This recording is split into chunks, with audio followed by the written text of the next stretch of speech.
வணக்கம்மா. இன்னைக்கு தலைவர் வந்து ஒரு போராட்டம் முன்னெடுத்திருக்காரு. ஆணவ கொலைக்கு எதிராக தடுத்து நிறுத்த தனிச்சட்டம் வேண்டும். போராட்டம் வெற்றி அடையும் நினைக்கிறீங்களா? கண்டிப்பாக அமோகமாக இது வெற்றி அடையும். இதில் மாற்று கருத்து எதுவுமே இல்லை.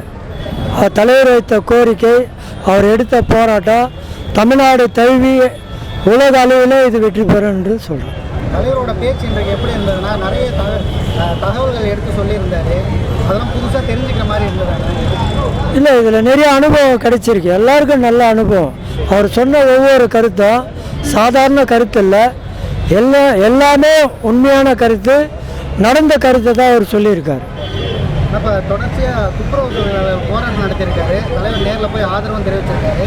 அவர்களுக்கு பணி நிரந்தரம் கிடைக்கணும் அப்படின்னு போராடுறாங்க. அதில் விடுதலை சிறுத்தைகள் கட்சியுடைய பங்கு எப்படி? நாங்கள் முழுமையாக அதை ஆதரிக்கிறோம். அவங்களுக்கு நிரந்தரமாக பணி கிடைக்கணும். அவங்கள பர்மனன்ட் செய்யணும் எல்லாரையும். ஏன்னா அவ்வளோ கஷ்டப்பட்டுருக்காங்க. அதில் கண்டிப்பாக தலைவர் முதல்வர்கிட்ட இது சம்மந்தமாக பேசியிருக்காரு. முதல்வரும் அதை சரி செய்வார்ன்றதை நாங்கள் நம்புகிறோம். இப்போ இணையதளத்தில் வீடியோ போடுறதுல கோபி சுதாகரன் அப்படின்னு ஒருத்தர் வீடியோ போடுறாங்க. அவங்க இந்த மாதிரி குறிப்பிட்டு இந்த சாதி ஆணவ கொலை நடந்தவங்க சமூகத்தின் பாவங்கள் அப்படின்னு சொல்லிட்டு ஒரு வீடியோ வெளியிட்டாங்க. அதற்கு நிறைய சாதி கட்சி சார்ந்தவர்கள்லாம் எதிர்ப்பு தெரிவித்து அந்த காணொலி எடுக்க சொல்லி தலைவரை பதிவு பண்ணாங்க. அந்த விஷயத்தை எப்படி நான் பார்க்குறீங்க? சமூகத்தில் இன்னும் இந்த மாதிரி பிரச்சனைகள் நடக்கிறது எப்படி பார்க்குறீங்க? இன்னும் இந்த சம்பவம் முற்றிலும் தடுக்கப்பட வேண்டும். அதை தான் தலைவர் தெளிவாக எடுத்து சொல்லியிருக்காரு. இதற்கான ஒரு தனி சட்டத்தை தமிழக அரசு உடனே நடைமுறைப்படுத்தணும். இனிமேல் இந்த மாதிரி சம்பவம் தொடர்ந்து போகக்கூடாதுன்னு வலியுறுத்தி வருகிறார். நன்றி.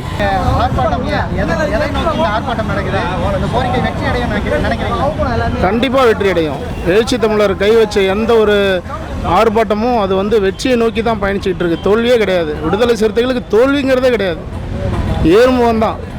இப்போ ஆணவ கொலை தடுக்கணும்னு சொல்லி தனிச்சட்டம் ஏற்றணும்னு சொல்லி இது நேரடியாக முக ஸ்டாலின் அவர்களுக்கு கேட்டிருக்காரு. இந்த மாதிரியாக இருக்கும். இந்த விஷயம் நடக்கும்னு நினைக்கிறீங்க? கண்டிப்பாக நடக்கும். எழுச்சி தமிழர் எந்த கோரிக்கை வச்சாலும் நிறைவேற்றுவார். அந்த கண்டிஷனில் தான் அந்த ஒரு சொல்ல முடியாத என்னுடைய சகோதரர்னு சொல்கிற அளவுக்கு ஒரு ஆழமான ஒரு நம்பிக்கையும் ஒரு ஈர்ப்பும் சுயமரியாதை சார்ந்து சொல்ல முடியாத அளவுக்கு நம்பிக்கை வச்சிருக்கிறாரு சிஎம் அவர்கள், முத்துவேல் கருணாநிதி ஸ்டாலின் அவர்கள். அதனால் கண்டிப்பாக நடக்கும், நிறைவேற்றுவார். ஸ்டாலின் அவர்கள் என்ன சொல்லியிருந்தாருன்னா, ஏற்கனவே இருக்கிற சட்டம் போதும், ஒரு தனி சட்டம் முஸ்லீம் அப்படிங்கிற மாதிரி அது சரி பண்ணாலே போடுங்க. இல்லை, அவருடைய மனம் மாறும். தொடர்ந்து ஆணவ கொலைகள் நடந்துகிட்டு இருக்குல்ல. கண்ணு முன்னாடி திவ்யா இளவரசன் காதலாக இருக்கட்டும், 4 ஊர் 4 கிராமங்களே 4-5 கிராமங்கள் அடித்து சூறையாடப்பட்டது. தலித் சமூகத்தினுடைய பொருளாதாரம் சீரழிக்கப்படுகிறது தொடர்ந்து. அதே மாதிரி பார்த்திங்கன்னா சங்கர் கௌசல்யா கொலை வழக்கு, அது பார்த்திங்கன்னா கண்ணு முன்னாடி தன்னுடைய காதலியுடைய கண்ணு முன்னாடியே கொடூரமான முறையில் தாக்குதல் விட்டுறாங்க. சங்கரை வெட்டி கொள்கிறாங்க. சும்மா ஒரு ஷாப்பிங் போயிட்டு வராங்க, நடு ரோட்டில் எத்தனை மனிதர்கள். அதான் நம்ம என்ன பாலைவனத்தில் வாழ்ந்துக்கிட்டு இருக்கோமா, இல்லை ஒரு பெரிய ஃபாரஸ்ட்டுக்குள்ளே வாழ்ந்துக்கிட்டு இருக்கோமா? சக மனிதர்கள் வாழ்கிற ஒரு நல்ல ஒரு பஜாரில் கண்ணு முன்னாடி வெட்டுறான். அப்படிங்கும் பொழுது அதை நீங்கள் எல்லாமே சமூக ஊடகங்களில் எல்லாருமே பார்த்துருக்கோம். அப்படிங்கும் பொழுது தொடர்ந்து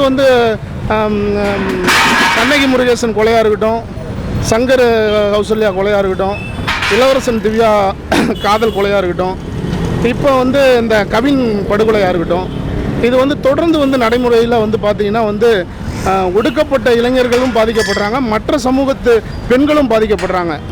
அதனால் நெருக்கடிகள் சட்டம் சரியான ஒரு நெருக்கடி சூழ்ந்து நகர்ந்தால் தான் சமூக அமைதி பராமரிக்கப்படும், பாதுகாக்கப்படும்.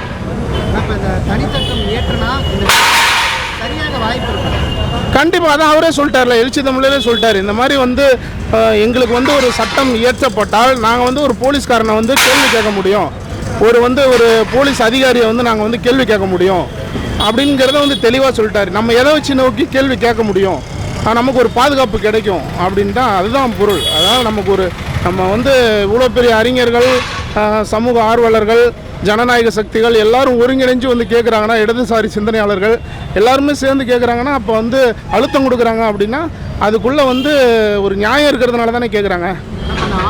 வீடியோ போடுறதுல கோபி சுதாகர் பதிவு பண்ணியிருக்காரு. அவங்க இந்த மாதிரி சமூகத்தின் பாவங்கள்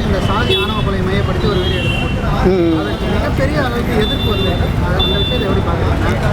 அந்த அளவுக்கு வந்து நம்ம வந்து பெரியாருடைய கருத்து வந்து இந்த ரொம்ப வந்து பின்தங்கி போய் இருக்கு. அப்படியே ஒரு அதாவது ஓடுற நதி மாதிரி இல்லாமல் பெரியாருடைய கருத்தியல் வந்து அப்படியே தடைப்பட்டு நிற்கிதுங்கிறது தான். ஒரு சாக்கடை மாதிரி நிற்கிது. ஒரு 25-30 ஆண்டுகளாக வந்து அப்படியே தேங்கி போய் நிற்கிது குட்டை மாதிரி. அப்படிங்கிறது தான் இதோடைய பொருள். ஏன்னா நதி மாதிரி ஓடிக்கிட்டே ஆற்று நீர் மாதிரி ஓடிக்கிட்டே இருந்ததுன்னு வச்சுக்கோங்களேன், கருத்தியல் சார்ந்து சிந்திக்க ஆரம்பிச்சிருந்தாங்கன்னா வந்து இந்திய தேசத்திலேயே வந்து அதிகமான வந்து எஜுகேட்டட் உள்ள ஒரு மாநிலம் வந்து தமிழ்நாடு. இதுக்கு வந்து சரியாக தானே சொல்லியிருக்காருன்னு பாராட்டியிருக்கணும். இப்போ வந்து அவரே சொல்லிட்டார், எழுச்சி தமிழரே அழகாக சொன்னார், எவ்வளோ பெரிய விருது கொடுத்தாலும் அந்த தம்பிங்களுக்கு தகும் அப்படின்னு.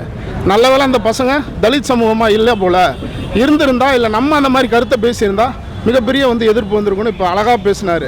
அப்படிங்கும்போது அந்த தம்பிங்க வந்து சமூக நலன் சார்ந்து இயங்கிக்கிட்டு இருக்க தம்பிங்கிறது படித்த இளைய தலைமுறை புதிய தலைமுறை தம்பிகளுக்கு நல்லாவே தெரியும். அப்படிங்கும் பொழுது இந்த எதிர்ப்பு வருது அப்படின்னா பெரியாரிய கருத்துக்கள் தேங்கி போய் தேக்கமடைந்து நிற்கிறது, அப்படியே தேக்கமடைந்து நிற்கிது அப்படிங்கிறது தான் பொருள்.